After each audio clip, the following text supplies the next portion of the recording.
kali ini. Sandik News kembali hadir selama 30 menit ke depan. Kami akan menghadirkan sejumlah rangkaian kabar yang menarik untuk Anda.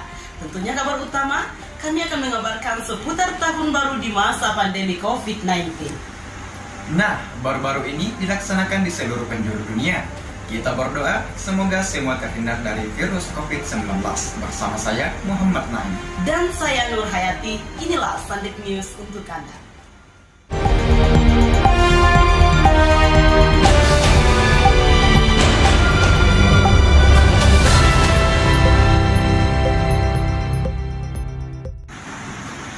Jelang tahun baru menjadi momok tersendiri bahwa harga bahan pangan akan mengalami kenaikan, seperti yang terjadi di Pasar Sentral Majene. Saat ini kami sedang terhubung dengan rekan kerja kami di lokasi untuk menyampaikan informasi. Nur Asia. Ya, saya sedang Muhammad Naim. Hari ini saya sedang berada di Pasar Sentral Majene, di mana hari ini menjelang tahun baru. Tentunya beberapa komoditas mengalami kenaikan di pasar, yaitu cabai merah keriting. Mengenai cabai merah keriting memang meningkat sekitar beberapa persen. Mengetahui lebih jauh bagaimana perkembangan dan perubahan harga menjelang tahun baru ini, saya akan menanyai salah satu pedagang yang ada di sini. Maaf Pak, dengan Bapak siapa? Pak, bisa diceritakan bagaimana perubahan harga khususnya menjelang tahun baru ini? Banyak perubahan sekarang ini menjelang tahun baru, terutama semacam bumbu besar, dulunya 35 sekarang 38, dan terus bawang merah dulunya itu 35 sekarang turun 28, sedangkan panen langsungnya. Tentunya ini kira-kira mengapa akan mengalami kenaikan di awal tahun? Ada kemungkinan kalau musim hujan terus gagal panen. Soalnya kan gagal panen, kalau musim hujan gagal panen. Iya, sama. Ya, itulah salah satu saya dengan salah satu pedagang yang mana berdasarkan pantauan kami, memang harga bahan pangan di antaranya seperti cabai merah besar, cabai merah keriting, bahkan bawang putih, telur, serta daging memang mengalami kenaikan jelang akhir tahun baru ini. Baik Muhammad Naim dan Nur Hayati, demikian yang dapat saya kabarkan dari Pasar Sentral Majene. Saya Nur Asia dan kameramen Mardawati yang bertugas, saya kembalikan ke studio. Sabtu 2 Januari 2021 di belahan datang memasuki tahun baru ramai pengunjung. Penginapan yang menarik ditambah panorama pantai dan pohon yang indah membuat pengunjung berdatangan. Saat ini kami sedang terhubung dengan rekan kami di lokasi untuk menyampaikan informasi. Ya, baik pemirsa, saat ini saya sedang berada di salah satu tempat wisata yang ada di Majene, tepatnya di Villa Andata, di mana tempat ini merupakan tempat pilihan para pengunjung untuk menikmati wisata bersama para keluarga. Kemudian seperti yang dilihat bahwa suasana kolam renang saat ini dipenuhi berbagai kalangan usia, ada anak-anak, orang tua maupun dewasa. Kemudian untuk suasana kolam renangnya terdiri dari 2 kolam, ada untuk anak-anak dan ada untuk dewasa. Selain itu juga terdapat tempat di mana keluarga bisa beristirahat menikmati makanan yang telah disediakan di tempat ini. Adapun untuk tarif masuk tempat ini sebesar Rp20.000, namun karena masih dalam pembatasan seperti dikatakan oleh pemilik dari tempat ini, Baso Mukti, ada kenaikan harga sebesar Rp5.000 karena akibatnya pembatasan pengunjung ke tempat ini. Selain itu untuk jumlah kamar yang ada di sini terdapat 7 ruang kamar dan untuk tarif masuk penginapan tersebut sebesar Rp250.000 per harinya. Kemudian untuk jam operasi tempat ini mulai dari pagi hingga jam 7 malam. Ya, berikut beberapa visual situasi kondisi Villa Andata saat ini. Saya Sahul, video Sapredi Lain kembali ke studio.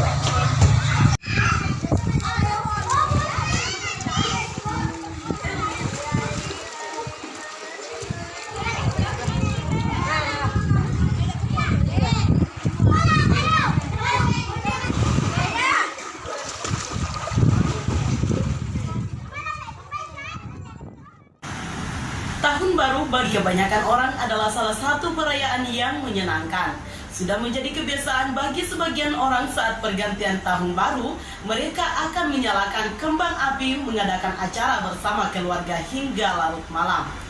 Saat ini kami sedang terhubung dengan rekan kami di lokasi untuk menyampaikan informasi. Siti Alika Magfira. Ini saya sedang berada di daerah Kabupaten Majene, tepatnya di daerah Salepa. Dan saat ini saya akan menanyakan salah satu warga mengenai aktivitasnya pada malam tahun baru. Baik, selamat siang. Dengan siapa kalau boleh tahu? Selamat siang, nama saya Siti Mayra. Baik, saya mau bertanya-tanya sedikit mengenai pergantian malam tahun baru kemarin. Apakah kemarin ikut menunggu pergantian tahun baru hingga sampai jam 12 malam? Seperti tahun-tahun sebelumnya, saya juga menunggu tahun baru. Setelah merayakan pergantian tahun baru, langsung tidur dulu atau lanjut dengan begadang? Lanjut dengan begadang. Kalau boleh tahu, tidurnya berapa lama setelah itu? Kira-kira 7-8 jam. Biasanya memang sering begadang atau begadangnya itu di hari-hari tertentu saja? Biasanya di hari-hari tertentu kalau ada kerjaan atau ada yang ditonton. Setelah merasakan begadang, ada tidak dampaknya yang sesaudari rasakan? Dampak negatifnya? Seperti kalau pagi terlambat bangun, jadi kepala agak-agak pusing, pekerjaan banyak yang terbengkalai gara-gara terlambat bangun, jadi agak-agak malas kalau mau kerja. Baik, terima kasih atas waktunya. Itulah tadi wawancara singkat saya bersama salah satu warga di daerah sini. Sebenarnya ada beberapa tips yang dapat Anda lakukan jika ingin mencoba untuk begadang. Yang pertama yaitu pada siang hari sebaiknya tidur agak lebih lama dari biasanya. Selain itu, pada malam harinya Anda makan konsumsi makanan yang cukup banyak agar pada saat beraktivitas pada malam hari Mas tetap dapat mendapatkan nutrisi. Saya Siti Alika Magfira Fauzi bersama juru kameramen Rahmadi melaporkan. Merayakan pergantian tahun baru sedikit berbeda dari tahun-tahun sebelumnya. Perubahan alun-alun Tomadio sangat berbeda dari hari-hari sebelumnya dikarenakan adanya COVID-19 ini. Saat ini kami sedang terhubung dengan rekan kami di lokasi untuk menyampaikan informasi. Rahim. Muhammad Naim dan Rahim Studio. Saat ini saya berada di Kecamatan Kapalagan, tepatnya di Desa Pampang. Momen tahun baru adalah momen yang dinantikan oleh masyarakat. Inilah suasana alun-alun Tomadio saat membuat acara untuk menyambut tahun baru. Meski dengan wabah COVID-19, masyarakat tetap keluar rumah meski dengan mengikuti protokol kesehatan dan mematuhi. Saya Rahima dan rekan kerja saya Di awal tahun baru, kampus TAI Majene mengadakan pemilihan HMJ. Pemilihan kali ini tentu berbeda dari pemilihan sebelumnya karena adanya COVID-19 yang mengharuskan baik calon atau pemilih dari beberapa prodi harus mematuhi protokol kesehatan. Saat ini kami sedang terhubung dengan rekan kerja kami, Adi Syaputra. Pemirsa, di awal tahun baru ini, kampus STM Majene akan segera mengadakan pemilihan HMJ. Pemilihan kali ini tentu berbeda dengan pemilihan sebelumnya karena adanya COVID-19 yang mengharuskan baik bakal calon ataupun pemilih dari beberapa prodi harus mematuhi protokol kesehatan.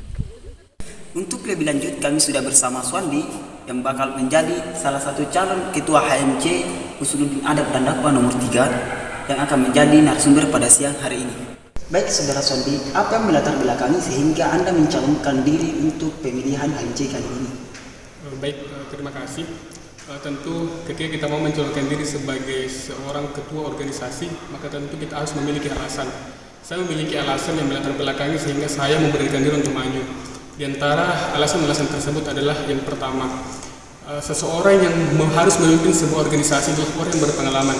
Itu yang pertama. Mengapa harus orang yang berpengalaman? Ketika sebuah organisasi tidak dipimpin oleh orang yang berpengalaman, maka organisasi tersebut tidak akan mampu untuk mencapai tujuannya. Terus alasan kedua yang melatar belakangi saya adalah kemarin kami telah bersama teman-teman lain telah mengikuti latihan kepemimpinan mahasiswa, di mana pelatihan tersebut dilakukan untuk menumbuhkan jiwa kepemimpinan setiap diri mahasiswa.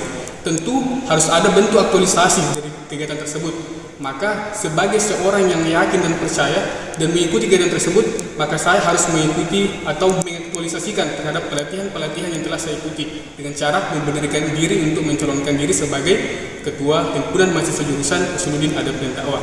Itu yang kedua. Kemudian yang ketiga, ketika kita lihat kondisi kita saat ini, ormawa-ormawa yang ada dan kepengurusan sebelumnya itu tidak ada kegiatan satupun. Hanya ada satu kegiatan, yaitu kegiatan yang dilakukan oleh Dewan Eksekutif Mahasiswa.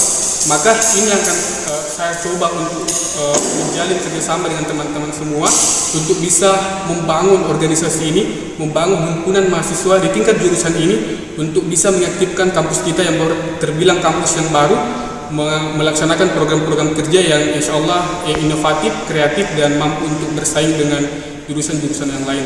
Saya rasa itu beberapa alasan yang melatar belakangi saya sehingga saya memberikan diri untuk maju sebagai ketua himpunan mahasiswa jurusan Usuluddin Adab dan Dakwah.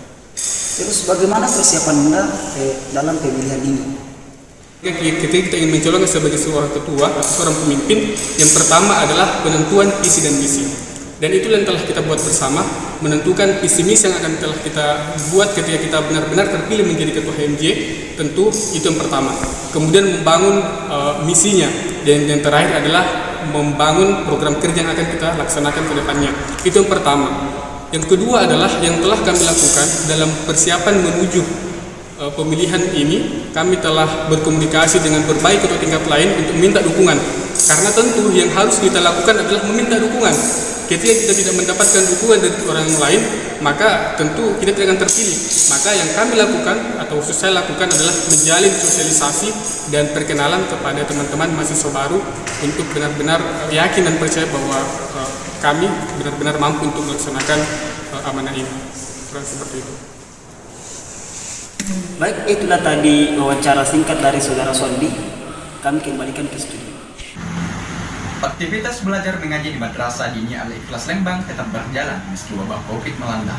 Madrasah Diniyah yang merupakan taman pengajian Al-Quran yang ada di Kabupaten Majene, Sulawesi Barat ini diramaikan dengan anak-anak yang sangat bersemangat membaca Al-Quran. Saat ini kami sedang terhubung dengan rekan kami di lokasi untuk menyampaikan informasi. Makfira. Ya, terima kasih kepada teman-teman rekan di studio. Nah, saat ini saya sudah berada di Madrasah Diniyah Al-Ikhlas Lembang, nah yang merupakan kampung pengajian Al-Quran yang ada di Kabupaten Majene, Sulawesi Barat. Nah, bisa dilihat di belakang saya, terlihat beberapa anak-anak dengan antusias mengikuti pengajian pada awal tahun baru 2021 ini. Dan saat ini saya juga sudah bersama dengan salah satu narasumber yang merupakan pendiri dari TPA. Kami ikut dengan atas nama siapa? Nah, mungkin bisa dijelaskan mengapa TPA ini masih beraktivitas di tengah pandemi ini. Jadi TPA ini pertama dibuka tanggal 6 Juli 2020 semenjak dikeluarkannya izin untuk keramaian oleh pemerintah dengan jumlah terbatas. Jadi salah satu alasan mengapa pembelajaran ini tetap dilaksanakan adalah bahwa kegiatan pembelajaran Al-Quran adalah pembelajaran yang wajib kepada generasi muda atau generasi muda umat Islam, karena apabila anak-anak ini tidak tahu mengaji, nanti akan berdampak pada perkembangan agama Islam sendiri, dan berbeda dengan pelajaran-pelajaran umum yang ada di sekolah. Jadi kami tetap membuka pengajian dengan tetap menerapkan protokol kesehatan. Mungkin apakah ada tantangan tersendiri yang dirasakan pada saat proses pengajaran di masa pandemi ini? Tantangan yang paling sulit adalah menerapkan protokol kesehatan kepada anak-anak, karena kesehatan harus diperlihatkan memakai masker. Seperti di belakang masih ada beberapa yang tidak memakai masker. Tantangannya adalah memakai masker, jaga jarak. Baik, terima kasih. Demikianlah liputan saya pada hari ini. Saya atas nama Makfira dan juru kameramen Hasan Sif melaporkan dari lokasi, dan saya kembalikan ke studio. Dalam pergantian tahun baru ini, anak bangsa Indonesia berusaha untuk meningkatkan kekuatan dalam permainan badminton mereka. Badminton menjadi salah satu permainan yang telah beberapa kali mengharumkan nama baik bangsa Indonesia. Saat ini kami sedang terhubung dengan rekan kami di lokasi untuk menyampaikan informasi. Sirajuddin. Terima kasih Hayati yang ada di studio. Hari ini saya sudah berada di gedung olahraga Gelora Mandar Kabupaten Majene. Federasi Bangsa Indonesia sangat super aktif untuk dapat berkontribusi dalam mengharumkan nama Indonesia, khususnya di bidang keolahragaan. Seperti yang kita lihat, anak-anak kecil sudah dididik sejak dini agar menjadi pemain yang handal di bidangnya. Badminton merupakan salah satu permainan yang menjadi minat muda-mudi Majene. Seperti yang kita lihat, anak-anak kecil dididik mulai sejak dini agar menjadi pemain yang handal di bidangnya. Dengan berbagai fasilitas yang telah dimiliki, mereka terus mengejar target untuk dapat masuk pada kejuaraan skala nasional dan mampu bersaing dalam memperebutkan piala kejuaraan.